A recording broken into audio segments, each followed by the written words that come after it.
He didn't lock her in a storage room. He didn't zip-tie her wrists, didn't blindfold her, didn't shove her into a car trunk the way she'd always vaguely assumed kidnapping would feel like. Jude Calder drove her north in a clean black SUV with heated seats and a sound system playing something low and instrumental, crossed the Lionsgate Bridge while Vancouver's lights bled copper into the rain, and installed her in a guest suite at his Sunshine Coast property that smelled of cedar and salt air, and had a view of the Strait of Georgia she was fairly certain cost more than everything she'd ever owned combined. He thought confinement would shake her loose. She could see it in the way he stood in the doorway before he left. That pause, that brief clinical inventory of her face, looking for the first hairline crack of panic. What Calder didn't expect was Darcy Oakes to sit down at the writing desk, open the notepad she found in the drawer, and start reconstructing from memory every number she'd found in his files. She had 14 years of institutional muscle memory and the kind of attention to detail that gets built when you grow up in a system designed to lose your paperwork. Canada Revenue Agency had sharpened it. 3 years of freelance forensic accounting had turned it into something closer to a weapon. She wrote in columns, neat and unhurried, the scratch of the pen the only sound in the room beside the rain coming off the strait. She was on her 4th page when the lock disengaged. Calder filled the doorframe the way men who've spent their lives commanding rooms tend to. Not loudly, but absolutely. He was still in his work clothes. Charcoal trousers, a dark shirt open at the collar, no jacket. He looked like someone had interrupted him mid-thought, and he was tolerating the interruption on a very short timeline. He looked at the notepad, then at her. "What are you doing?" His voice was the flat, deliberate kind that doesn't ask questions so much as catalogue responses. "Reconstructing your ghost payroll," Darcy said. She didn't look up. "I've got most of the Vancouver accounts. I'm working on the Kelowna routing now. You have a fairly obvious clustering pattern, transfers on the 15th, which aligns with your legitimate payroll cycle. Whoever designed this was trying to blend in. They almost did." The silence that followed had a particular texture. She'd heard silences like it before, in CRA interview rooms, when an accountant understood the people across the table knew more than they should have. "That's your company's problem," Darcy said, finally capping the pen and looking at him. "Not mine, but since you've driven me all the way up here, I assume you want to know how bad it is." Calder studied her the way you study ice on a highway, calculating where it breaks. "You should be more frightened."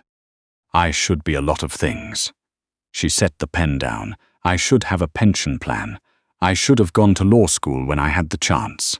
I definitely should have done more due diligence on a Saturday audit job." She folded her hands on the desk. "Should is a very expensive word, Mr. Calder. I prefer to work with what's actually in front of me." He didn't answer. He looked at the notepad one more time. Then, without a word, he closed the door. The lock engaged. Darcy let out a breath she hadn't admitted she'd been holding. She picked up the pen and went back to work. 2 days passed. The housekeeper, a quiet man named Fergus, which Darcy found privately delightful, brought meals at regular intervals and refused to make eye contact with a consistency that suggested professional training. The suite had a bookshelf she reorganized by publication date because the previous alphabetical by subject system was objectively incorrect, an en-suite bathroom with water pressure that bordered on aggressive, and a window she couldn't open but could press her forehead against when the ceiling felt like it was lowering. She did that once, just once. On the 3rd evening, Calder came back carrying a laptop. He set it on the desk without preamble. "No internet. Access to the internal server only.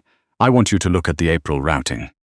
Darcy didn't stand up immediately. She made him wait approximately 4 seconds, enough to be noticed, not enough to be provocative, before crossing to the desk and flipping open the laptop. "Pull up a chair," she said. "I'll need your authorization codes for the encrypted files." He hesitated. She didn't look at him while he hesitated. She'd learned in CRA that the moment you watch someone decide whether to trust you, They stop deciding in your favor. The chair scraped against the floor. He sat. The proximity was immediately strange. In the glass-walled audit room where she'd spent 4 Saturdays working through his paper trails, structure had maintained the distance between them. Here, their shoulders were roughly 15 centimeters apart, and she could smell the coffee on him and the particular exhaustion that has a scent, like old iron, and something held under pressure for too long. "There," Darcy said, tapping the screen. "The April routing isn't the problem. It's a symptom. Look at the timestamp differentials." Calder leaned in, his jaw tightened. "Your internal shipment schedules were accessed from an external IP 47 minutes before each of the 3 security incidents in Q1, she said. "Someone on your payroll is selling your timing. It's not a random leak. It's deliberate and it's ongoing." "Which division?" "Logistics. Specifically," she pulled up another file. "Whoever reports to your North Shore warehouse manager. Every access point originates from that subnet." The silence that time was different, the kind that has a name forming inside it. "Pemberton," Calder said. "Quiet, flat. The way you say something when you've just identified the shape of a loss. Is that a person or a place?" "A person." He leaned back in the chair, one hand going over his face. He looked, briefly, like a man holding up something very heavy and running out of the reason to keep doing it. "I hired him 10 years ago. I was at his kid's christening last spring." Darcy looked at the screen. She thought of 17 different things to say and discarded all of them. "In my experience," she said finally, "loyalty without accountability is just a timeline." Calder looked at her. "People stay loyal to what they can afford to. Once the math changes, the loyalty changes with it." She said it without apology. "It's not personal, it's arithmetic." He stared at her for a long moment. Then he stood abruptly, the chair catching on the edge of the rug. "I'll handle Pemberton." "Calder." He stopped. "You look like you haven't slept in 3 days. Don't do it tonight. You'll make a mistake." He didn't answer. He walked out. The lock engaged. Darcy sat for a moment in the quiet, the laptop still glowing in front of her. Then she picked up her pen, turned to a fresh page, and wrote, "Don't do it tonight." She crossed it out, folded the paper, set it aside. It wasn't her problem. She told herself that with the same efficiency, she told herself a lot of things that turned out to be wrong. He didn't come back that night, or the next day. On the second morning without him, Darcy noticed the guards outside had changed their pattern. Tighter intervals. Weapons are slung. Fergus had started delivering meals 10 minutes early, which in Darcy's experience meant the person scheduling the meals was distracted by something that mattered more. At 1:47 in the morning, the lock slid back. She'd been lying on top of the covers fully dressed, which she'd been doing since the second night, because it seemed like the practical thing to do, when you weren't certain what the night would hold. She sat up before the door was fully open. Calder stood in the frame. His shirt, the same dark shirt from before, was soaked through on the left side with something that was not rain. He took one step into the room. His knee buckled. He caught the doorframe with his right hand and used it to lower himself, with very controlled difficulty, until he was sitting on the floor with his back against the wood. Darcy was already moving. "Where?" she said, dropping to her knees beside him. "Ribs. Left side." He wasn't pale, he was grey, which was worse. His right hand was clamped over his sides, blood welling between his fingers. "Pemberton had more friends than I accounted for." "Of course he did." She pried his hand away. The wound was a long, jagged graze, deep and bleeding badly, but not through the cavity.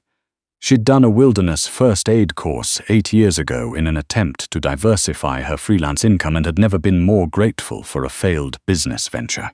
"You need stitches." "No hospitals." "I know. First aid kit. Where?" "Every bathroom. Bottom left cabinet." It was military grade, which figured. She got him to the bathroom in stages, his arm over her shoulder, her bearing more of his weight than should have been possible given the difference in their sizes, making it work the way she'd always made things work, by deciding she would. She got him seated on the closed toilet lid. His hands were already shaking. "Shirt," she said. He couldn't manage the buttons with his left arm. She didn't ask twice. She took the shears from the kit and cut the shirt straight down the middle, peeling the ruined fabric away. His torso was a record of a life she'd been trying not to think too carefully about. Old scars, the faded kind that had been there long enough to become part of the geography of a person. Puckered divots. A long silver line along his left side, like something had tried to open him up once and hadn't quite managed it. "This is going to hurt," Darcy said, opening the iodine. "I'm aware of what iodine does." "I know. I'm giving you the warning anyway because I was raised with manners. You can tell me to go to hell. Just do it." She poured it directly over the wound. Calder's entire body locked. His good hand shot out and found the edge of the sink, knuckles white, and he rode it out in absolute silence that told her more about him than 4 days of his financial records had. "Breathe," she said, not softly, practically. "It's burning because it's working. I have to stitch it now." "You know how to stitch a wound." "I know how to do a lot of things people don't expect me to know how to do." She was already threading the curved needle, her hands steadier than they had any right to be. "It's what happens when you grow up in a system that doesn't hand you a manual. You figure it out yourself, or you just don't figure it out." She knelt to get the angle right. "Look at me," she said, not at the needle. He looked at her. She'd been avoiding his full attention in a way she hadn't fully acknowledged until now, with nowhere left to look away. His eyes were dark and exhausted and completely fixed on her face, and the bathroom was smaller than it had any right to be. She pushed the needle through. His grip on the sink tightened, but he didn't look away from her eyes, and she held his gaze with the same steadiness she held the needle, and somewhere between the 3rd stitch and the 5th, the silence stopped being empty and became something else, something she didn't have a column for yet, but could feel accumulating. "Why did you come here?" she asked, tying off a knot. "The house is compromised." His voice was thin and careful. "I don't know who Pemberton turned. Everyone on the perimeter tonight was hired in the last 8 months. So you came to your captive." A pause. "You're the only person in this building I'm certain isn't on his payroll." Darcy cut the thread. She looked at what she'd done. 9 uneven stitches holding together something that had been split open. It wasn't pretty. It would hold. "You dragged yourself through a house that might be trying to kill you," she said, beginning to tape the gauze, "to the locked room of the woman you kidnapped, because she was the safest available option." The breath he let out might have been a laugh if he'd had the lung capacity for it. She stood, grabbed a clean towel, and began wiping the blood from his hands, his forearms, the side of his neck where it had tracked. She worked efficiently, the way she approached everything that needed doing. "The door is unlocked," Calder said quietly. She paused. "It's been unlocked since I came in." Darcy set the towel down. She looked at the bathroom doorway. Through it, the bedroom. Through that, the hall, and she knew from 4 days of listening that the west corridor led to the service exit, and from there to the road. She looked at him. He was watching her with something stripped open in his face. Not a test, not a trap. He was just watching, the way you watch someone make a decision you can't make for them. Darcy walked to the bathroom doorway, through the bedroom, to the heavy oak door of the suite, and she stood with her palm flat against it and looked out into the dark, empty hallway. She stood there for what felt like a long time. Then she turned around, went back to the bathroom, and said, "Get up. I need to get you horizontal before you fall over." Calder stared at her with an expression she hadn't catalogued in him before, like someone had handed him something and he wasn't certain what it cost. "You could have left," he said. "I know." She held out her hand. "Get up." The fever broke just before dawn. She heard the shift in his breathing from the desk where she'd been working, looked over, and saw the color returning to his face, the way light returns to water after a storm passes. She crossed to the bed and pressed the back of her hand to his forehead, and felt the temperature drop under her touch. He opened his eyes. "Still here," he said, rough and genuinely surprised. "My coat is in your front closet and I don't know the gate code." She handed him the glass of water from the nightstand. "Drink!"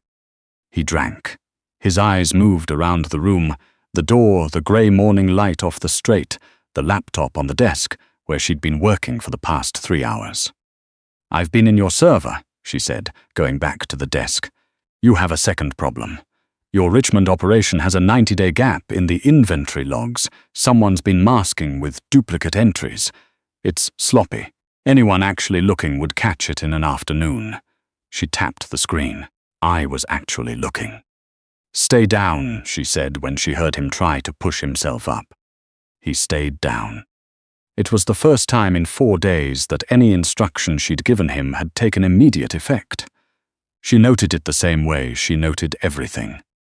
By mid-morning, when his second-in-command arrived, a man named Wick, who sounded like he'd been expecting catastrophe for so long it had become his resting state, Darcy met him in the doorway. "He's awake and stable," she said. "Fever's broken. The wound is closed and clean. He needs antibiotics and he does not need to be moved for at least another 24 hours. Wick looked at her with the specific calculation she'd been receiving from men all her professional life. She held it without difficulty. "You should also know," she continued, "that I've identified a second financial leak in your Richmond operation and flagged it in the server. Your books are wrong in about 9 different ways that are going to attract CRA attention the moment your organization shows any signs of internal disruption, and it already is showing them." She looked at him levelly. "You need a forensic accountant on full retainer, not a weekend hire." Wick studied her for a moment. "Are you offering?" "I'm stating a fact. What you do with it is your concern." He looked at her a moment longer. Then he nodded once and went to his boss. That evening, when the house had quieted and the medic had come and gone, and a perimeter had been established that finally made structural sense, Calder asked her to come sit. She sat in the chair by the window. He was in the bed, the bandages white against the bruising spreading up his left side. The light off the Strait was finally clear for the first time since she'd arrived. One of those clean Pacific evenings the coast occasionally produces as though making up for everything else. "You could have told Wick I was incapacitated when he arrived," Calder said. "You could have walked out." "I know." "Why didn't you?" Darcy looked at the water. She thought about the 16 different accurate answers and found the one that was true in the way the others were only partially true. "Because you came to me when you had nowhere else to go," she said, "and I grew up in a lot of places where nobody came, so I have a—" She paused, chose the honest word. "A strong response to that. It's not a particularly good reason, it's just the real one." Calder was quiet for a long time. "I'm going to have Wick drive you back to the city in the morning," he said, "with compensation. Whatever number you think is fair for what you've seen and what you've done." Darcy looked at him. "Is that what you want?" In the evening light, the coldness she'd catalogued in his face for 4 days was absent. Or rather, it was still there in the architecture, but what was running behind it had changed. It was tired.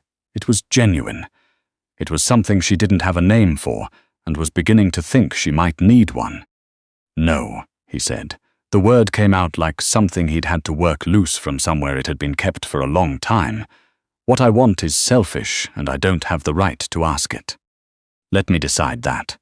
Darcy stood and came to sit on the edge of the bed, closer than she'd been, except when she was stitching him together, which was different. "You locked me in a room because I knew too much, but I also know where every leak in your organization is, which accounts are exposed, which men you can trust, and which ones are already halfway out the door." She looked at him without looking away. "You need someone who can read your books and not flinch. And apparently, you need someone who will stitch you up at 2 in the morning without asking too many questions about how you earned the wound." The corner of his mouth moved, not a smile exactly, the bones of one. "That's a contract negotiation," he said. "I'm a forensic accountant.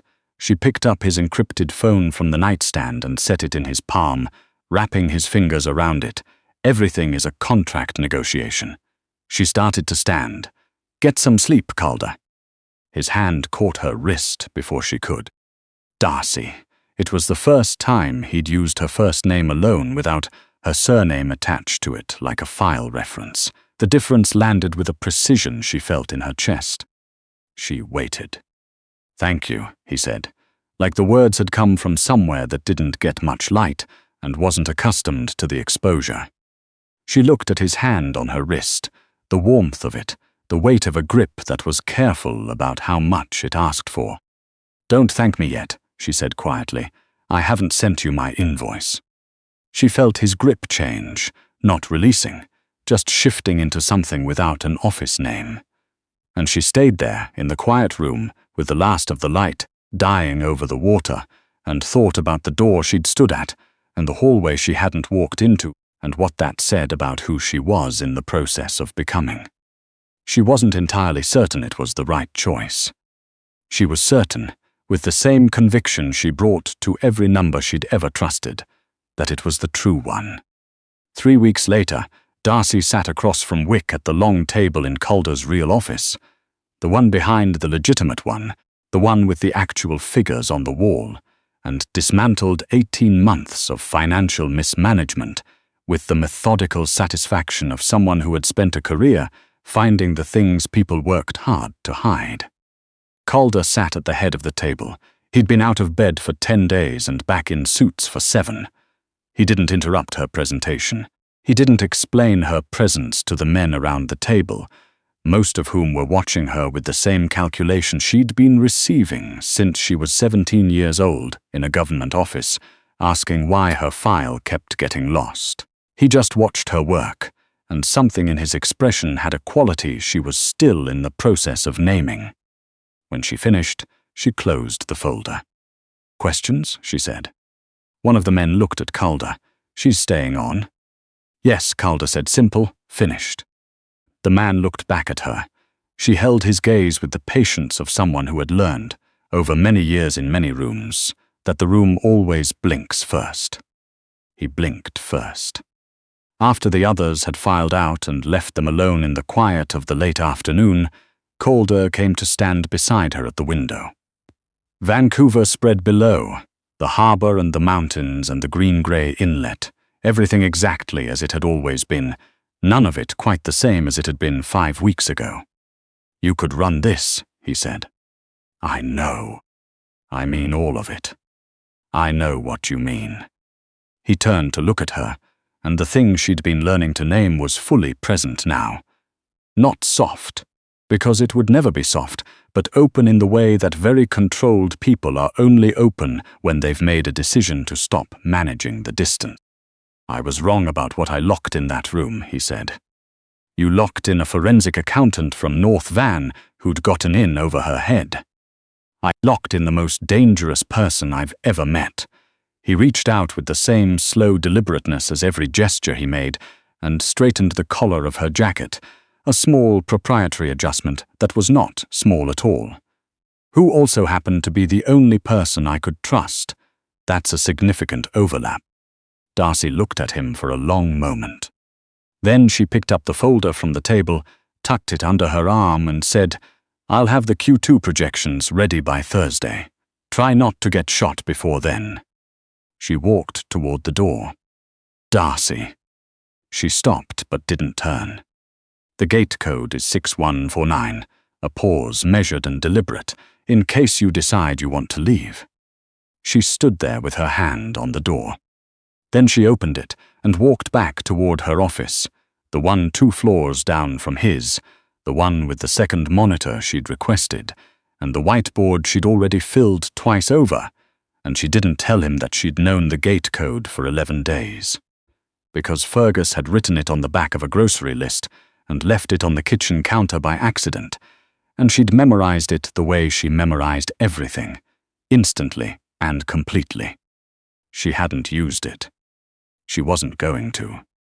Some choices you make once and then you keep on making them, every day, in the small decisions and the large ones, in the numbers that always, if you know how to read them, tell the truth about everything.